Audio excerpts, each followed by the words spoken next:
Shalom Bapak Ibu Saudara, kembali lagi dalam Pagi Lawatan Tuhan hari ini.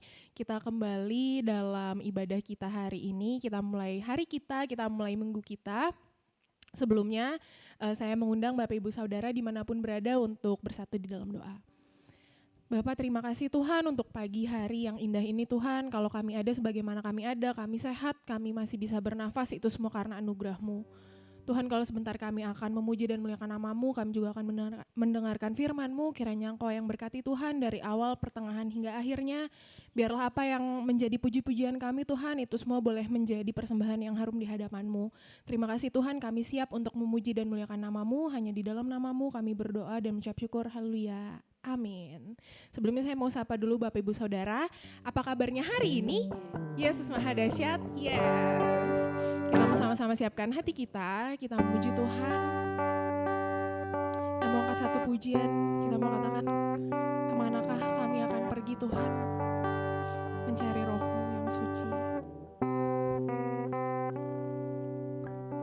Kemanakah aku dapat pergi, menjauhi roh-Mu yang suci, Kau sahabat,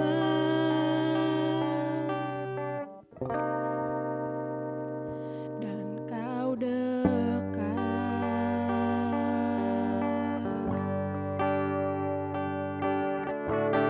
Bahkan seluruh pengabdianku tak bisa membalas kesetiaan-Mu, sungguh mulia.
sungguh indah.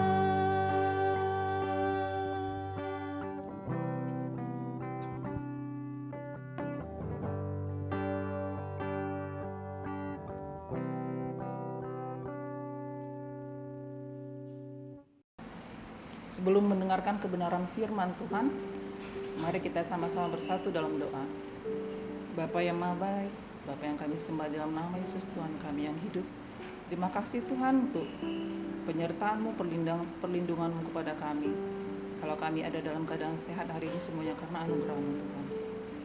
Kami mengucap syukur Bapa buat hari ini bahwa kami dapat melakukan ibadah pagi lawatan Tuhan, semuanya karena anugerah-Mu Tuhan. Kami siapkan hati dan pikiran kami Tuhan untuk mendengarkan firman-Mu. Biarlah urapan yang daripada-Mu Tuhan turun atas mulut bibir hamba-Mu, sehingga apa yang hamba sampaikan Tuhan Yesus berkenan di hadapan-Mu dan memberkati bagi jemaat yang mendengarkannya. Terpujilah Tuhan, dalam nama-Mu kami berdoa. Amin.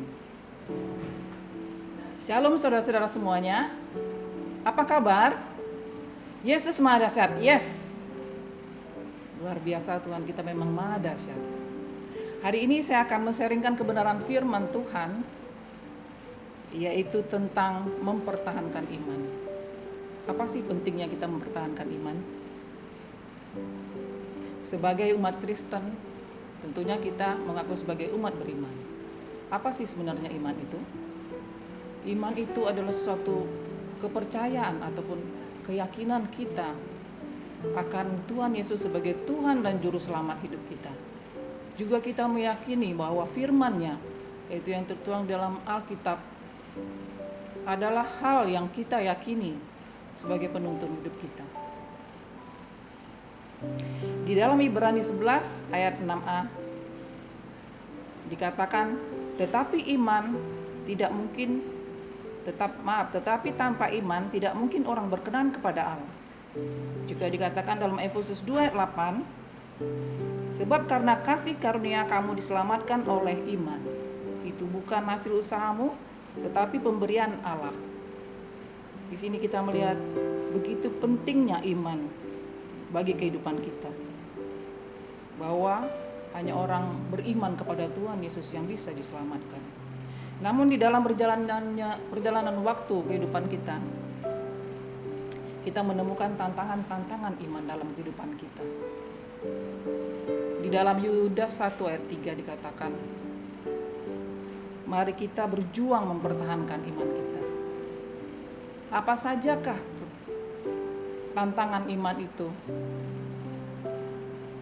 Kita melihat di zaman sekarang banyak godaan di sekitar kita.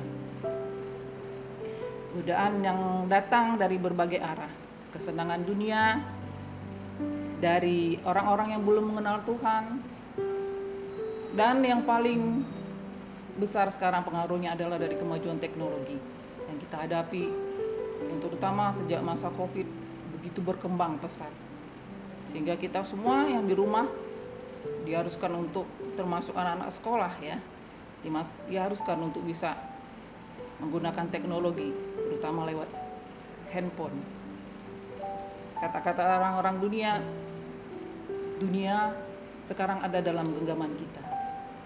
Ada benarnya juga, kita setiap hari menggenggam HP kita. Dari HP kita bisa mencari informasi apa saja. Informasi yang baik, informasi yang buruk. Kalau kita mempergunakannya untuk suatu hal yang membuat kita semakin mendekat kepada Tuhan, semakin pintar di dalam skill kita, dalam pekerjaan kita, maka kita mempergunakannya untuk hal yang baik dan kita akan maju di dalam iman kita. Tetapi apabila kita mempergunakannya untuk hal-hal yang di luar dari kehendak Tuhan, maka dunialah yang akan menggenggam kita. Jangan sampai terjadi sebaliknya ya saudara-saudara yang dikasihi Tuhan, terkhusus buat anak-anak muda yang begitu besar terpapar dengan kemajuan teknologi. Pergunakan dengan baik segala sarana teknologi yang ada untuk kemajuan, untuk pertambahan ilmu pengetahuan, untuk menambah skill. Jadi semua hal-hal itu merupakan tantangan dalam kehidupan kita. Ditambah lagi dengan persoalan kehidupan. Persoalan kehidupan bermacam-macam, dari kesulitan ekonomi, kegagalan, penantian yang panjang akan janji Tuhan, sakit penyakit, masalah sosial, masalah keluarga. Semua itu bisa membuat orang jauh dari Tuhan. Bahkan ada orang yang tidak sanggup lagi menghadapi persoalan kehidupannya dengan mengakhiri hidupnya. Padahal masih banyak jalan. Jika kita berpegang teguh kepada Tuhan, kita yakin kita bisa melewati persoalan kehidupan kita. Terutama anak-anak Tuhan yang sudah dibekali dengan firman Tuhan. Di dalam 2 Korintus 5 ayat 7 dikatakan, sebab hidup kami ini adalah hidup karena percaya, bukan karena melihat. Jadi berdasarkan ayat ini kita semakin dikuatkan apabila kita menghadapi persoalan dalam kehidupan kita. Pandanglah kepada Tuhan, jangan kepada persoalan kehidupan kita. Pasti kita beroleh kekuatan. Pasti Tuhan memampukan kita. Imani, percayai Tuhan.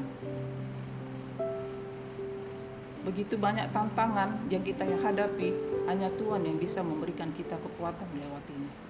Ditambah lagi dengan adanya pengajaran palsu dalam Yudas 1 ayat 3 tadi dikatakan, ayat yang panjang mungkin saya tidak bacakan semua, tapi di situ intinya bahwa ada orang-orang yang sebagai pengajaran palsu, mereka mengajarkan hal-hal yang bertentangan dengan firman Tuhan.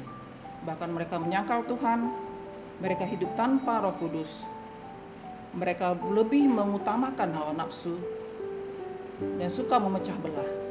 Ini harus kita waspadai, ya, saudara-saudaraku. Ada lagi tantangan yang berikutnya, apa itu? Pergaulan. Terutama anak-anak muda zaman sekarang. Pergaulan yang begitu bebas saat ini. Ya, kita dihadapkan dengan berbagai pilihan. Ada pergaulan-pergaulan yang saat ini marak dengan LGBT. Di tangan kita untuk kita mau milih pergaulan yang mana. Pesta pora, seks bebas, narkoba, miras, itu semua bisa merusak kehidupan kita. Orang dunia katakan kita harus memilih pergaulan yang tepat untuk perkembangan kita. Firman Tuhan juga sudah mengatakan hal seperti itu. Kalau orang dunia katakan, tunjukkan padaku siapa temanmu, maka aku akan mengatakan kepadamu siapa kamu. Firman Tuhan mengatakan firman Tuhan di 1 Korintus 15 ayat 33, janganlah kamu sesat. Pergaulan yang buruk merusak kebiasaan yang baik. Ya, jadi artinya pergaulan kita sangat mempengaruhi gaya hidup kita, perilaku kita. Jadi waspada saudara-saudaraku, terutama kaum muda, dengan pergaulan saat ini, tetaplah berdekat erat kepada Tuhan. Nah, di dalam kita kehidupan sehari-hari, setiap kita selalu mau berusaha membangun iman kita kepada Tuhan. Masing-masing orang tentu kualitas imannya berbeda-beda, tergantung intensitasnya, hubungannya dengan Tuhan. Di sini saya mau mengambil kisah dari Alkitab itu membuka pikiran saya dan memberi inspirasi buat saya bahwa dalam iman itu ada 4 kualitas iman yang bisa saya paparkan di sini berdasarkan dari kisah tokoh-tokoh Alkitab yang saya baca. Yang pertama yaitu iman yang teruji oleh sang waktu, kayak lagu ya. Iman yang teruji oleh waktu. Kita bisa lihat dalam kehidupan Abraham. Abraham dijanjikan Tuhan akan menjadi bapa orang percaya. Keturunannya akan banyak seperti pasir di laut, seperti bintang di langit. Akan tetapi Abraham harus menunggu janji Tuhan dalam waktu yang lama. Saya coba mencari berapa lama sih itu Abraham menanti janji Tuhan ini. Dan saya temukan di situ disebutkan di Google, saya cari ya informasi mengenai ini, sekitar 25 tahun. Waktu yang cukup panjang ya saudara-saudara sekalian. 25 tahun, umur pun sudah makin bertambah. sudah usia senja, tapi dia tetap mengimani janji Tuhan bahwa dari Sarah akan ada keturunan yang akan melanjutkan keturunannya bahkan menjadi bangsa yang besar, dan itu terbukti. 12 suku Israel adalah berasal dari keturunan Abraham. Ini suatu iman yang luar biasa, teruji oleh waktu, saudara-saudara. Yang kedua, iman yang teruji oleh cobaan hidup. Tentunya saudara-saudara mungkin sedikit banyaknya sudah tahu siapa. Yang paling fenomenal itu saya rasa itu Ayub ya. Menurut saya Ayub. Ayub ini mengalami cobaan hidup bukan karena dia berdosa, tapi Tuhan izinkan terjadi pada dirinya. Dan lihat apa respon Ayub. Saya membaca memang ada keluhan-keluhan, tapi dia tidak pernah keluar dari jalur Tuhan. Dia tidak pernah menyangkal Tuhan. Dia kehilangan anak-anaknya, istrinya juga mencemoohnya, mengabaikannya, bahkan sahabat-sahabatnya juga mencemoohnya. Tapi dia tetap percaya bahwa Tuhan ada bersamanya, dan Tuhan akhirnya memulihkan keadaan Ayub. Tuhan mengembalikan berkat-berkatnya bahkan lebih baik daripada sebelumnya. Kemudian siapa lagi yang memiliki kualitas iman? Kualitas iman yang ketiga adalah kualitas iman yang bisa membuat Tuhan Yesus terheran-heran. Apa iya? Ada kualitas iman yang membuat Tuhan terheran-heran. Saya membacanya juga jadi rasa ingin tahunya besar. Siapakah itu? Dia adalah seorang perwira Romawi yang datang menjumpai Tuhan Yesus untuk kesembuhan hambanya. Seorang perwira Romawi yang tidak mengenal Tuhan, namun dia percaya, bahkan dia menunjukkan rasa hormatnya dengan mengatakan, tidak perlu Tuhan datang ke rumah saya, karena dia merasa dirinya tidak layak untuk menerima Tuhan. Tetapi dengan katakan sepatah kata saja, maka hambaku itu akan sembuh. Alkitab mencatat dalam Matius 8 ayat 10. Saya akan bacakan. Dikatakan, setelah Yesus mendengar hal itu, heranlah ia dan berkata kepada mereka yang mengikutinya, aku berkata kepadamu, sesungguhnya iman sebesar ini tidak pernah aku jumpai pada seorang pun di antara orang Israel. Haleluya. Tuhan sendiri sampai terpesona, saudara-saudara.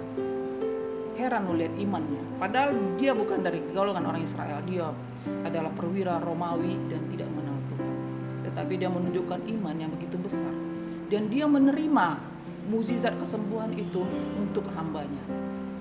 Iman yang begitu besar ya. Kemudian saya menemukan lagi iman. Ya, yang keempat adalah iman yang terjaga meskipun hidup dalam kelimpahan berkat. Siapakah dia? Iman itu adalah iman yang ada pada Daniel. Daniel adalah seorang yang dikasihi oleh Raja Darius, raja penguasa Babel. Daniel hidup dalam kelimpahan, tentunya sebagai orang tangan kanan raja, orang kepercayaan raja. Dia dilimpahi segala macam kemewahan, termasuk dia boleh memakan makanan seperti yang raja makan. Boleh mengikuti kegiatan keramaian, mungkin pesta, apapun yang dilakukan oleh raja, dia boleh mengikutinya. Akan tetapi Alkitab mencatat Daniel tetap hidup di dalam kerendahan hati. Dia tetap dalam penguasaan diri. Dia tidak makan makanan raja. Bahkan dia hanya minum minuman biasa, tidak minuman keras, dan juga memakan sayur-sayuran. Bahkan mereka kelihatan lebih segar, lebih gemuk daripada orang yang memakan makanan raja. Daniel juga tetap mempertahankan kebiasaannya dalam menyembah Tuhan. 3 kali sehari dia berdoa dan memuji Tuhan. Dan sampai akhirnya juga di saat imannya diuji, jika dia tidak menyembah patung Raja Darius, maka dia akan dihukum. Tetapi dia tetap mempertahankan imannya. Tuhan menyelamatkannya dari kandang singa. Iman yang begitu besar, meski dia hidup dalam kelimpahan, kemewahan, tapi dia tidak pernah melupakan Tuhan. Dan Tuhan memberkatinya lebih lagi. Satu teladan iman yang sangat luar biasa buat kita, saudara-saudara. Mari kita juga mau mempertahankan iman walaupun kita diberikan berkat berkelimpahan. Tetapi kita tetap ingat, Sang pemberi berkat itulah Tuhan. Pertahankan iman kita. Lalu bagaimana cara kita mempertahankan iman kita? Karena begitu banyak tadi tantangan dan godaan dalam kehidupan kita. Bagaimana caranya kita mempertahankan? Supaya kita tetap beriman di dalam Tuhan. Jika kita katakan bahwa kita memiliki iman, yang pertama, kita harus bertobat dari segala dosa-dosa kita. Jika kita mengaku sebagai orang beriman, kita wajib bertobat dari perbuatan dosa, menjaga kekudusan di hadapan Tuhan, karena Allah itu adalah kudus. Yang kedua, kita dapat memperkuat iman kita lewat komunikasi doa yang intens dengan Tuhan. Perbanyak jam doa atau jam doa yang khusus seperti yang dilakukan Daniel. Dia 3 kali sehari memuji dan berdoa kepada Tuhan. Miliki jam doa yang khusus. Yang ketiga, yang tak kalah pentingnya, lewat pendengaran akan firman Tuhan. Dalam Roma 10 ayat 17 dikatakan, jadi iman timbul dari pendengaran dan pendengaran oleh firman Tuhan. Jadi firman Tuhan yang kita dengar itu tidak akan pernah berlalu sia-sia. Tanamkan dalam hati agar keiman kita semakin kuat, semakin bertumbuh. Yang keempat, merenungkan dan membaca dan merenungkan firman Tuhan. Banyak dari antara kita memiliki Alkitab di mobile phone kita. Tapi seberapa sering kita membacanya? Alkitab sudah di depan mata. Coba kita renungkan seberapa banyak kita membuka aplikasi yang lain daripada aplikasi Alkitab kita sendiri. Miliki waktu yang khusus juga untuk membaca dan merenungkan firman Tuhan. Dan yang kelima, yang tak kalah, yang terpenting dari semua itu adalah iman yang kita miliki itu harus kita sertai dengan perbuatan. Seperti yang tertulis dalam Yakobus 2 ayat 26. Sebab seperti tubuh tanpa roh adalah mati, demikian jugalah iman tanpa perbuatan. Tanpa perbuatan adalah mati. Adalah sia-sia kalau kita katakan, aku mengasihi kamu, tapi kita tidak pernah berbuat sesuatu untuk menolong dia dikala dia susah. Kita katakan tentang kasih, padahal kita tidak pernah menunjukkan kasih kita kepada orang lain. Jadi itu iman tanpa perbuatan adalah mati. Saudara-saudara yang dikasihi Tuhan, saya suka membaca kisah-kisah orang-orang sukses, ya, orang-orang yang luar biasa. Tetapi saya lebih kagum kepada kisah-kisah tokoh-tokoh dalam Alkitab dan mukjizat-mukjizat yang mereka dapatkan, yang Tuhan izinkan terjadi dalam kehidupan mereka. Mukjizat-mukjizat itu saya lihat sekarang pun tidak ada mukjizat yang seperti itu. Ada beberapa mukjizat yang saya catat di sini adalah menurut saya mukjizat yang spektakuler. Ya. Saya catat 4 saja, begitu banyak mukjizat yang terjadi di Alkitab dicatat, tapi 4 ini saya ambil sebagai mukjizat yang spektakuler. Yaitu yang pertama, mukjizat dari Nabi Elia, itu ketika dia meminta supaya hujan tidak turun selama 3,5 tahun di Israel, dan Tuhan mengabulkannya. Kemudian mukjizat yang kedua, mukjizat yang dilakukan oleh Musa.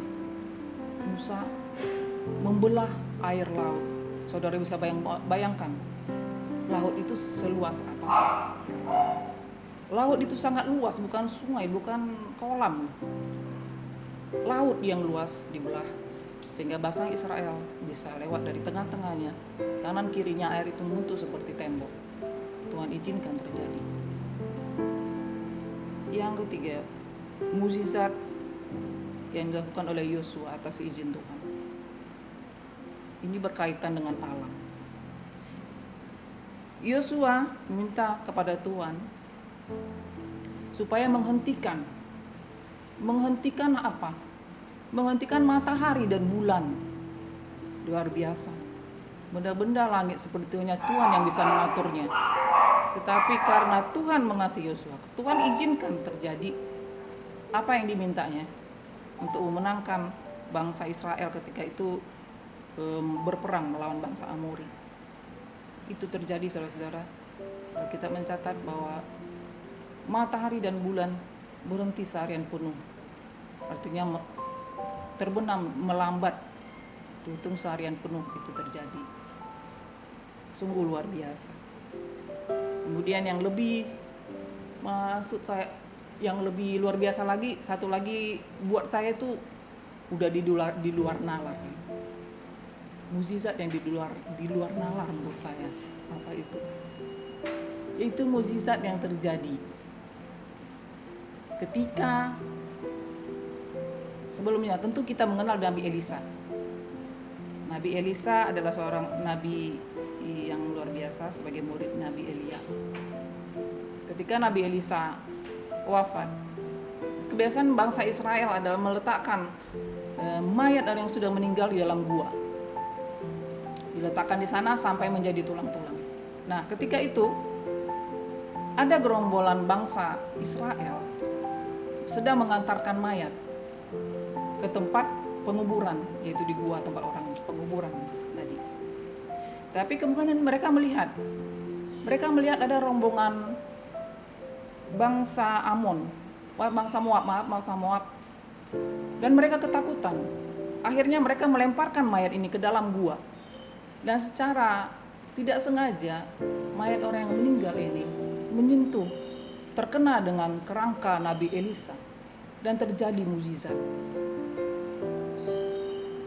Mayat orang yang meninggal ini hidup kembali, bahkan dia bisa berdiri. Sungguh luar biasa. Bahkan dalam keadaan sudah wafat pun, lewat Nabi Elisa bisa terjadi mukjizat. Itulah luar biasanya iman orang yang berkenan kepada Tuhan. Segala sesuatu yang di luar nalar kita, yang rasanya tidak mungkin, adalah menjadi mungkin karena kita tidak mengandalkan kekuatan kita sendiri, tetapi kekuatan Tuhan. Saya juga sedikit mau bersaksi tentang kehidupan kami di saat kami mau membeli rumah kami yang sekarang kami tempati. Saat itu kami datang ke pemasaran, melihat-lihat harganya. Kami senang dengan lokasinya, kami senang dengan rumahnya. Tapi kami cuma sampai di kantor pemasaran dan kami melihat harga-harga rumahnya. Ada rasa gentar dalam hati kami. Bisa nggak ya nanti kita membeli rumah ini? Sanggup nggak kita ya? Rasanya berat. Saya bicara sama suami saya, ya kita masih merasa berat. Akhirnya kita cuma sampai di kantor pemasaran. Kita pulang lagi. Kita pulang, masih mikir-mikir.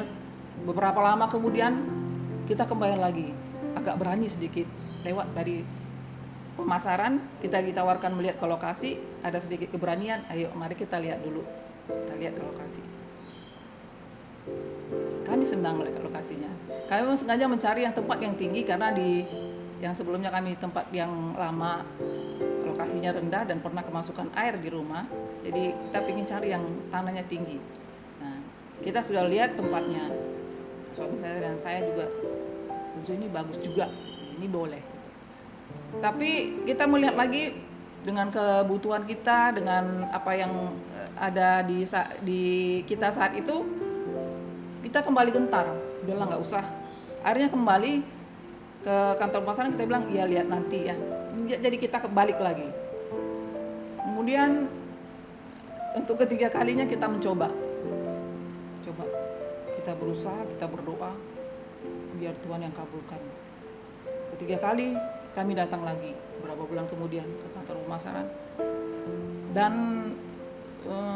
pemasarannya, sales marketingnya menawarkan kita untuk melihat ke klaster yang lain, bukan yang kita lihat sebelumnya. Kita ke situ dan kita melihat itu lokasinya, tanahnya lumayan tinggi, ya ini yang kita cari gitu. Akhirnya setelah melihat lokasi, kita melihat harga, terus kita saya berbincang dengan suami saya, bisa nggak kita ya memiliki rumah ini, karena kita udah 3 kali balik. Mungkin ada juga tenaga pemasaran itu, ada ya namanya Mbak Leni, itu mungkin sudah mengenal wajah kita juga. Ntar kita dibilang ini sudah berapa kali maju mundur tapi nggak jadi. Akhirnya kita berdoa, kita berusaha apa yang kita dapatkan berkat Tuhan, kita tabungkan untuk menjadi kerinduan kita ini, dan kita sudah berdoa dengan Tuhan. Saya dan suami saya katakan tidak ada mustahil dalam Tuhan. Suami saya memberikan penguatan, kalau kita mau berusaha, kita percaya Tuhan akan memberikan, dan Tuhan itu luar biasa, Dia memiliki segala-galanya. Kita berharap kepadanya, pasti kita akan bisa. Akhirnya saudara-saudara, kita jadi membelinya dengan berkat yang dari Tuhan. Kita imani, dengan iman tentu disertai dengan perbuatan. Jadi kita imani dan kita melakukan tindakan-tindakan yang menabung, menghemat pengeluaran, ya seperti itu ya, dalam bentuk tindakannya saudara-saudara. Akhirnya kami bisa membeli tanah itu ya. Itu semuanya karena kita bersandar kepada Tuhan, bukan karena hebat dan kuat kita. Jadi saudara-saudara, begitu pentingnya kita dalam mempertahankan, meningkatkan iman kita, supaya kita bisa tetap setia sampai akhir, supaya kita peroleh hidup yang kekal. Imani, percaya, dan lakukan tindakan iman, maka mujizat-mujizat yang luar biasa pasti terjadi dalam kehidupan kita. Amin. Mari kita bersatu dalam doa. Bapa yang Maha Baik, kami ucap syukur dan terima kasih Tuhan buat firman-Mu pada hari ini Bapa.